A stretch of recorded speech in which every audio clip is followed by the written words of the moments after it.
Lubeech Graves story, a legacy worth speaking of.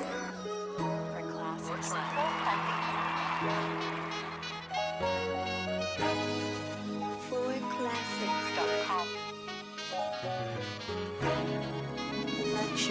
Lubeech Graves story, a legacy worth speaking of.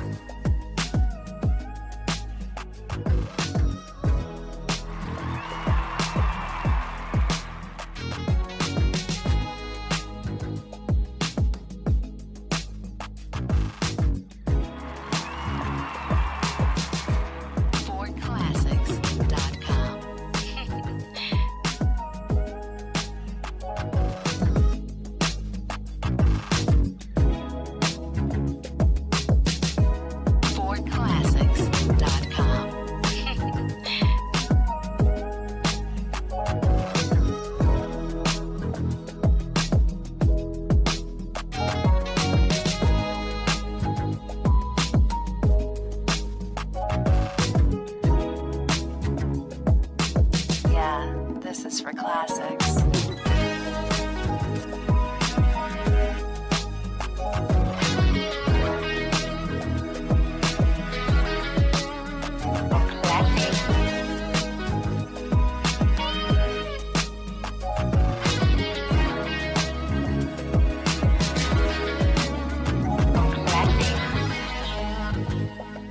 The Lubeech Graves story, a legacy worth speaking of.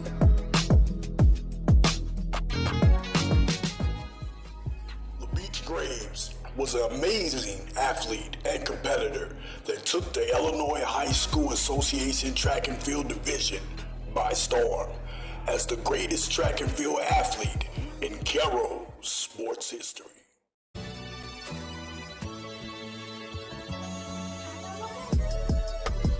So basketball was your greatest passion in junior high and high school? Junior high and high school. He was a breath of fresh air. He was a light that most of us needed. And we owe homage to a cat like him for what he done, because, you know, we didn't have the vision that he had, and he was able to articulate what things should look like.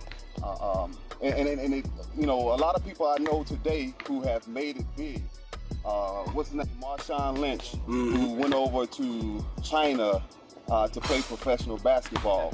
But one of the things that he talked about today was the tutelage of Larry Ball.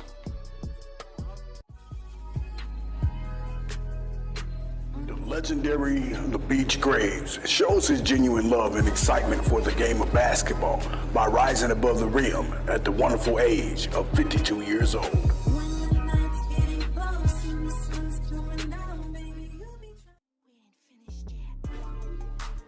Baldwin was absolutely necessary for the growth and development of majority of the young black children that was coming up through Cairo. With all the drugs and the crime that was going on there, he was a breath of fresh air. He was a light that most of us needed. What year you could say that under you were being coached in junior high under Coach Baldwin that you guys were undefeated? I want to say 85 and 86. 85 and 86, y'all were 28 and 0. 28 and 0. Who were on that team that you remember that on that undefeated team under Larry Baldwin? Me, Delard Davis, Umoja Hollis, Darnell Lowe, Christian Harris, Kevin Woods, Gary Carey, Brian Nelson.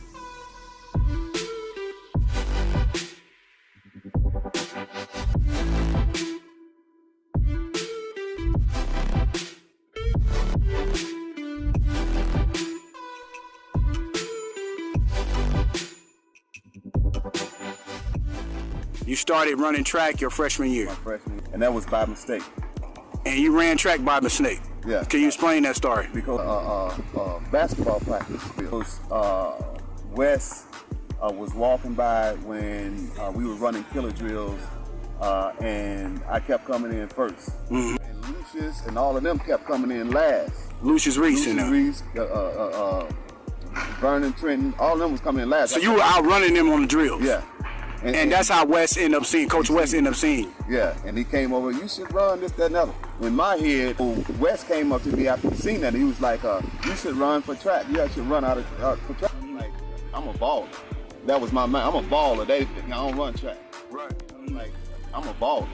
That was my mind. I'm a baller. I don't run track. Right. And so when I went out there, I seen Darren Hodge, Devin Hawkins, Stanley Coon, all of them standing out there. Dale Wayne Hurt. And so we all got on the line. He said, go. I came in first. And Devin Hawkins is the main. Devin Hawkins and Darren Hodge. So you beat both of them. That's first try. First try. And you did not know that you could actually run that fast. Yeah, it wasn't on my mind like that. But then, after I beat them, I started walking toward the thing, walking toward the locker room. I said, well, nah, track ain't my thing. And when I turned around, Darren Hodge said, no, you got to run that back. And so did Devin. You got to run that back. They was in their feelings. Yeah. You hurt their feelings because they was the best people on the we went back again. We got on the line again. And by this time, they took off the shirts and got warm and everything else. Same thing happened again. I ended up winning. And then that's when Wes was like, you need to put his arm around me. And I knew right then because he was like, you just beat my top guy. He was expected to win state. Your top guy was what, again? Devin Hawkins. Devin Hawkins, okay. Devin Hawkins was the main cat. And from that point on, he put his hands around me. And he just started to show us special attention after that. And I still was kind of like, I don't think I'm going to do track. By the second season in the 1987-88 track season, sophomore Lubeech Graves at the Illinois High School Association State Track Meet scores 30 points by beating teammate Darren Hodge by .25 of a second to win the 100-meter dash in 10.78 seconds and won 3 gold medals. Landell Long finished in his second place in the triple jump, and Arthur Woods was third place in the 400-meter dash with 49.52 seconds. Carroll also added a third place finish in the 4x4 meter relay with 3 minutes and 22 seconds.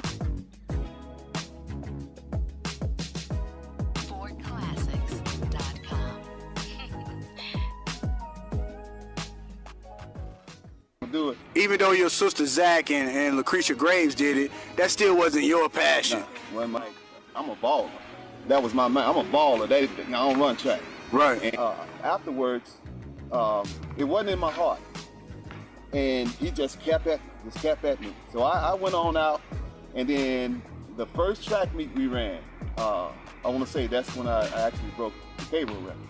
The all-time Cairo record, which was Eric Child's record. And Eric Child's record was? I think it was a 10.6, 10.5, something like that. And you broke it with what? I think it was a 10.4 something, my freshman year. And you broke Eric Child's record your freshman year? My freshman year. Just off of just stretch, just free running, because that's not something that you really wanted to do anyway. So you broke the all-time record of Eric Childs, which is one of the greatest track athletes, athlete overall, in Cairo history. You broke his record your freshman year. My freshman year. Wow. And Eric Childs was assistant coach. Yeah. Your junior and your senior year. Junior and senior year. Wow. And you ran against him then. Yeah. And what's the story behind that? Because you're smiling. Don't get it over with. He's like, in his words, he say, let's see what the hype is all about. I'll run you. So we get out there, and like I say, we start off, take off running, and then he just stopped. I guess once we got to moving, he started seeing, okay, this gonna go bad. Yeah, you know what I mean? He kind of stopped. Yeah. But he would tell you too that every record is meant to be broken, and somebody will get my record someday. It's just at this present time nobody has gotten it because most of the population has went away. So it may be there for a good minute, but once it gets its wheels going, I'm pretty sure somebody will break that record. The same way it was with Steve, and Steve had the record and then Eric broke it.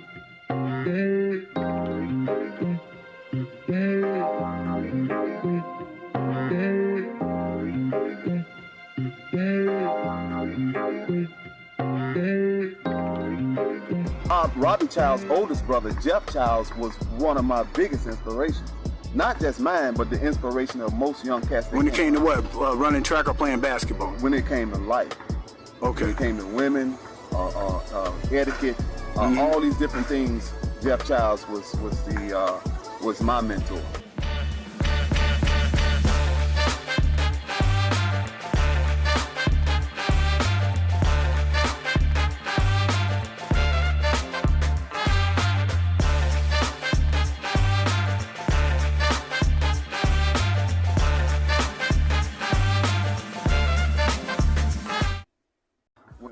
Sports Illustrated coming up to the school, USA Today coming up. So Sports Illustrated came to Cairo High School? Yes. To them about, you know, the status. You know, I had to talk to them about what it was.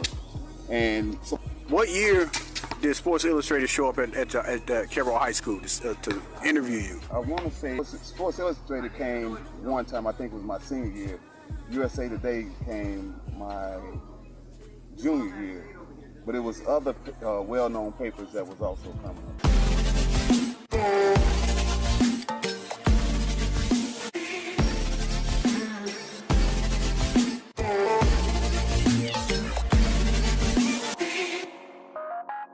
Chicago Tribute, May 30th, 1988.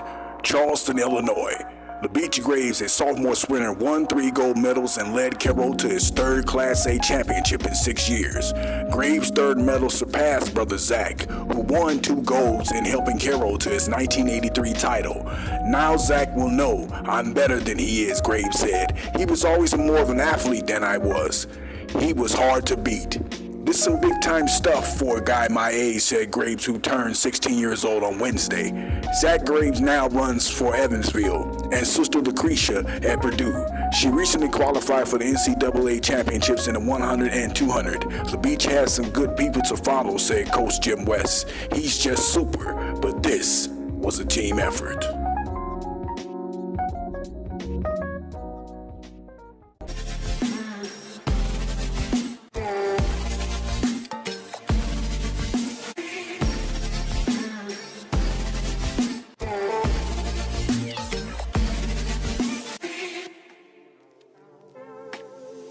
Full name, Lubeech James Graves, was born May 25, 1971, in historical Cairo, Illinois, where he developed a strong love for sports by the young tender age of 8 years old, growing up in the Pyramid Court Projects, which was later named the Leroy McBride Court Projects, which was very famous for having the most greatest athletes in Cairo.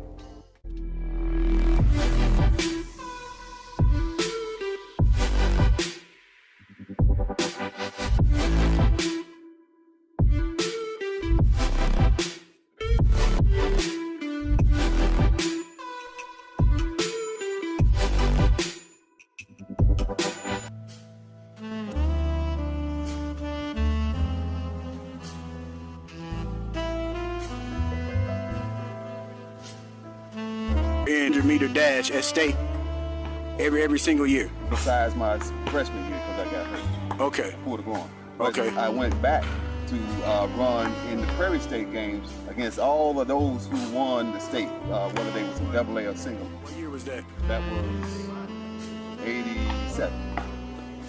So from that time on, from my sophomore year all the way up to my senior year, I won state in the 100 and 200 and 400 relay.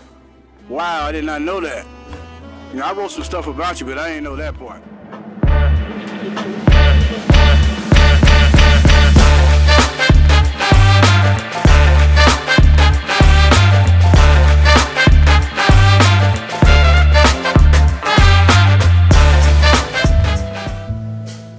I would have never thought when I'm done so much studying on you concerning track that basketball will be your first love like that, because you were so amazing in track. You broke records that nobody else has ever broken, even to this day. Yeah. The other sport. Yes, I put more time into basketball. Some of the people that I looked up to and still kind of study today, Orlandis Hill, Low Duncan especially, because Low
person that was talking stuff to you were pointing at him. He was right. This one right here.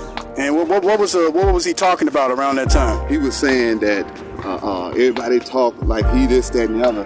Now you finna run against some real competition. And where Graves at? So I pointed at Lee Wright. And when it was time to run, we all got on the line. Now I'm aggressive. I'm hitting myself and blowing hard. And he see me. I'm in lane 5. So now he realizing, oh, he was great. So I told him before we even started, I said, get your money, because that was a saying back then, get your money, get your money. So the whole time we running, I'm hollering, get your money, because I'm hyping myself up. So he really started a fire that he couldn't put out. Because they were double A, we single A, so he kind of looked down like we didn't have that fire. So this right here was your senior year? Yeah, that was senior year. And so that was Showtime right there. He didn't know who he was talking to. He didn't know what was happening. He was talking to Showtime. He didn't know it. Okay. And so we checked it.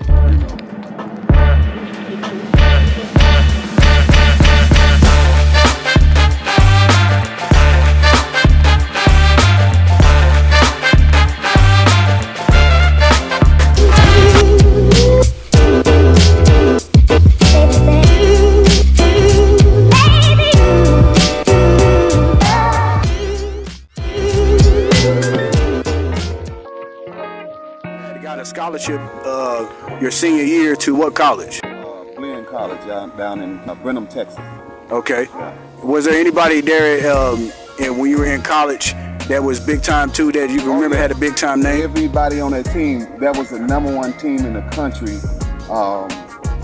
You had your Darnell Hall, you had your Henry Neal, who was running. And what 100 meter dash. And you were number 2 in the nation, you said? Ranked number 2 in the nation. Wow. But I was ranked #1 in the 60-yard dash in the nation. And when it all went down, the first race we had, I beat him. The second race, I beat him.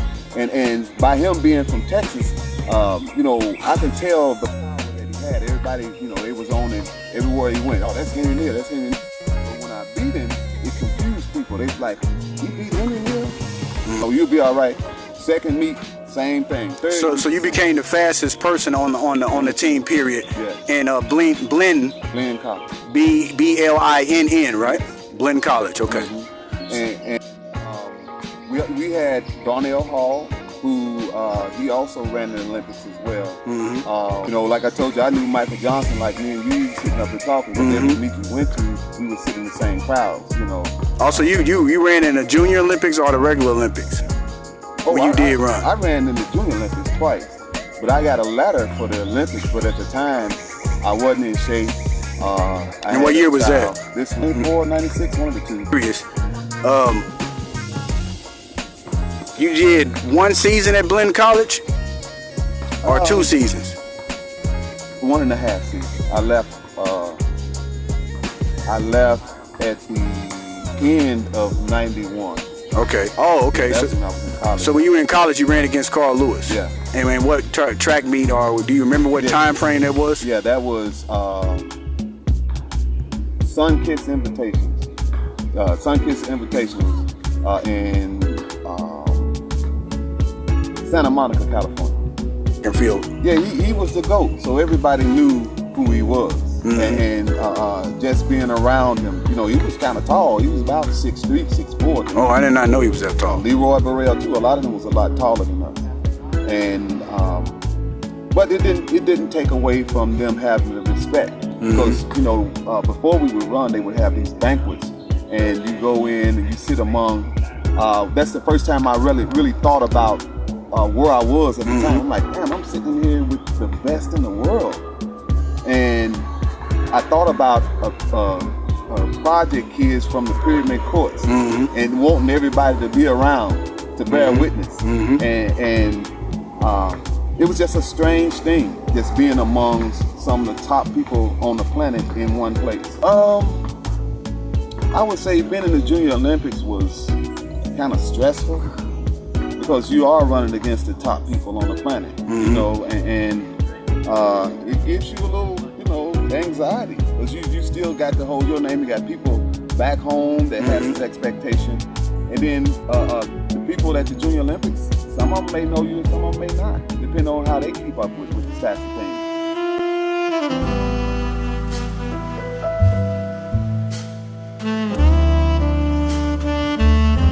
It's in 94. 94, you tried out for the Atlanta Falcons. Yeah. And what position you did? Kickoff return and wide receiver. Okay, that was the position that. So you did you play football in high school? No, and because we heard about the opening for the tryouts, but initially when I was down in Champaign, Illinois, my sister was telling me you ought to come down and try for the Falcons, try for the Falcons. For the Atlanta Falcons, Atlanta Falcons. And so when I came down and I went out there, they were doing a running, the 40-yard dash, and the first 40 I done was like a 4.32. And then after that, it was like a 4.28. And it was another one was like a 4.25. Yeah. And how close were you to making it on the team? Were they impressed with you? Oh, they were super impressed.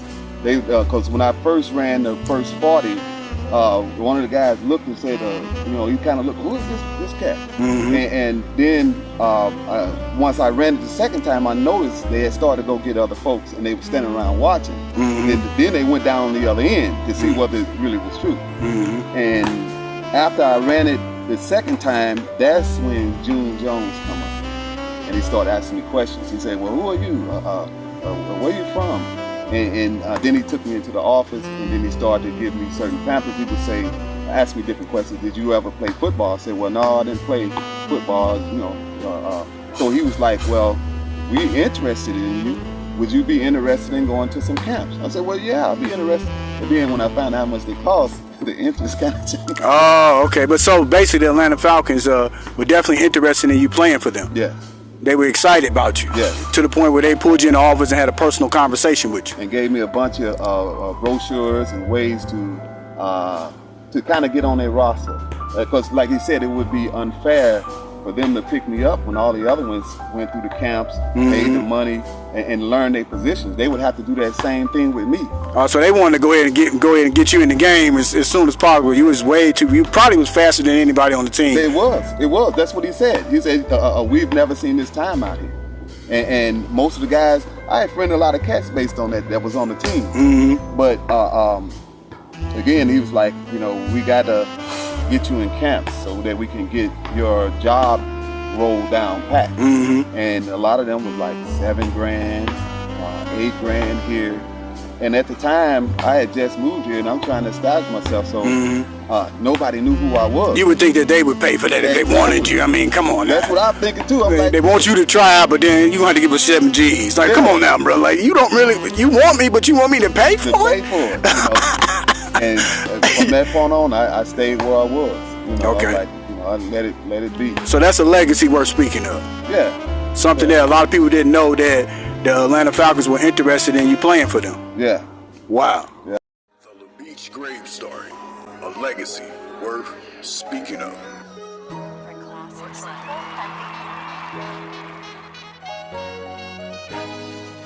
ForClassics.com.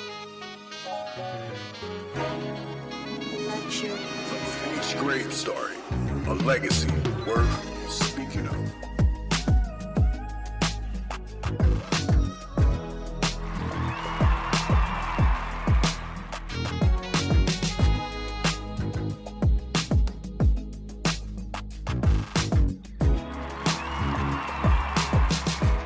ForClassics.com.